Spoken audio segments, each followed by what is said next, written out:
চামচ পরিমাণ তেল দিয়ে আজকে চাল কুমড়ো আর ডালের বড়া দিয়ে একটা সবজি করে দেখাবো। যারা হেলথ কনসিয়াস তাদের জন্য খুবই উপযোগী এই রেসিপিটা, খুবই টেস্টি হয়। তো চলো এখানে আমি কিভাবে বানাচ্ছি দেখে নেওয়া যাক। মুন রেসিপি চ্যানেলে সবাইকে ওয়েলকাম জানাচ্ছি।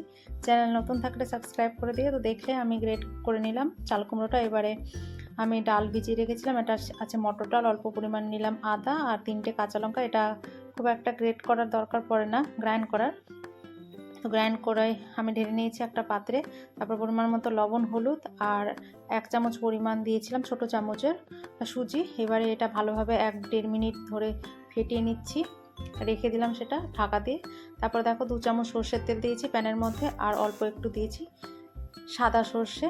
তারপর গ্রেট করা চাল কুমড়োটা দিয়ে দিলাম, পরিমাণ মতো লবণ, হলুদ, আর এখানে দিয়ে দেব ঢাকা। তো নেড়ে চেড়ে নিলাম। প্রথমে এখানে লো টু মিডিয়ামে ফ্লেমটা রেখেছি, ঢাকা দিয়ে দিয়েছিলাম। তারপরে দেখো জল ছেড়ে দিয়েছে, খুব একটা টাইম লাগে না এই রান্নাটা হতে। তারপর আবার নাড়িয়ে চাড়িয়ে, তো এখানে আমি একটু মশলা দিয়েছিলাম সাদা সর্ষে আর 2টো লঙ্কা বাটা। তো দেখো এটা দিয়ে দিলাম। এবার নাড়িয়ে চাড়িয়ে দিয়েছি জল দিয়ে। তারপরে এই যে ডালগুলো আমি বড়ার আকারে ছোটো ছোটোভাবে ওপরে দিয়ে দিচ্ছি। এখনও কিন্তু জলটা একটু রয়েছে চাল কুমড়োটার মধ্যে। তারপর দেখো ঢাকা দিয়ে দিয়েছিলাম।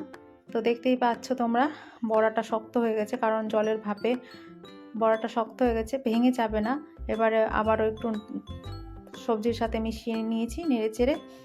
আর এখানে লবণটা টেস্ট করে দেওয়া হয়ে গেছিলো। তারপরে দিয়ে দিলাম অল্প একটু চিনি, চাইলে দেবে, না হলে স্কিপ করে দেবে, কোনো প্রবলেম হয় না।